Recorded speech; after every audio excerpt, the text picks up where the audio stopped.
Final thoughts from our panel. If you believe it or not, we've been talking for quite a while here, so we've given a lot of content, but I want to make sure we get the things that you want to make sure are included.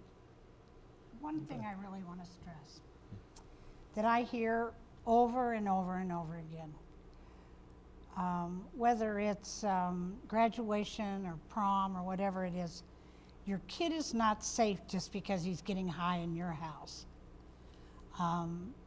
Many times, you know, graduation parties, they all go to some parent's house and they have alcohol and they take their keys and do every kind of precautionary, but they are giving them permission to start in on a track of celebration that has to do with drugs or alcohol. Many parents think, you know, if my kid's going to smoke weed, he might as well just do it here. I don't want him out on the street. I don't want him to get caught.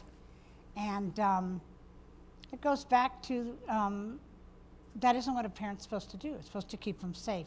And a child walking out of the house and saying, you know, my mom and dad smoke pot, and, you know, I've been smoking pot with them since I was 14 or 15.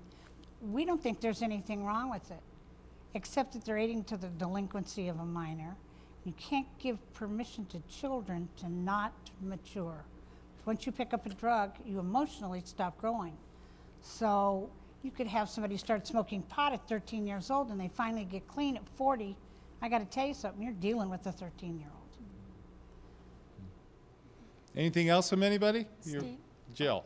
So many times we talk to parents, tragic stories who have lost their children to drugs or alcohol, and they say all the time, if only I had done something that first time when I knew they were smoking pot, if I'd only just picked the phone up. So I would encourage any parent listening to this show to pick the phone up, and whether it's their physician, whether it's calling the local regional action council, which is a very well organized system in the state of Connecticut, calling the Governor's Prevention Partnership, we'll make sure that they get hooked up with the type of help that they need. But don't be afraid to make that phone call. It's very important. And just a little plug for our own content, that we did some research and we boiled down 2 burning questions that parents had. I think my kid is using, or I know my kid is using. We created a resource on the web. You can find it through the Governor's Prevention Partnership, but it's called Time to Act, drugfree.org/time to act, which really takes you through what you need to do. And you're exactly right. There are resources out there that can really help.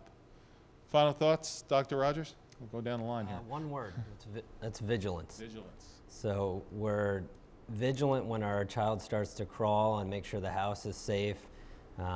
As they develop, we make sure the playgrounds that they play on are safe, that the schools are safe.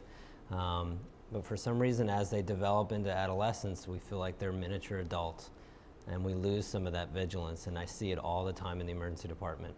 You know, with children or adolescents coming in intoxicated or after an overdose, and you can see the distance. You can see the parents saying, "What happened to my little girl? You know, she was just a little girl yesterday. What happened?"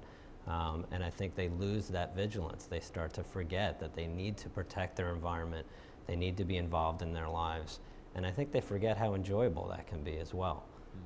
Really being there and being involved in your child's life is what we all had children for.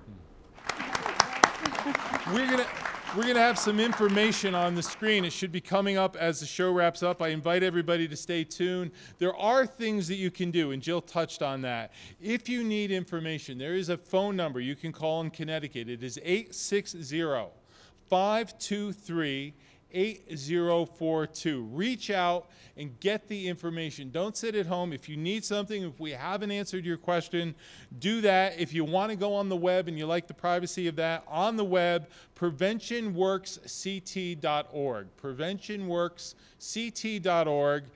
There's an extension, RxInfo/RxInfo if you want it. There's a lot of information out there. You can get information from A&E on the intervention site. You can get it from the partnership at drugfree.org. What we know and where we began is kids who learn a lot about drug use at home, half as likely to use. So parents, communities, if we all take action, if we're honest and open and support our friends, we can do something about this issue. Thanks a lot, everyone.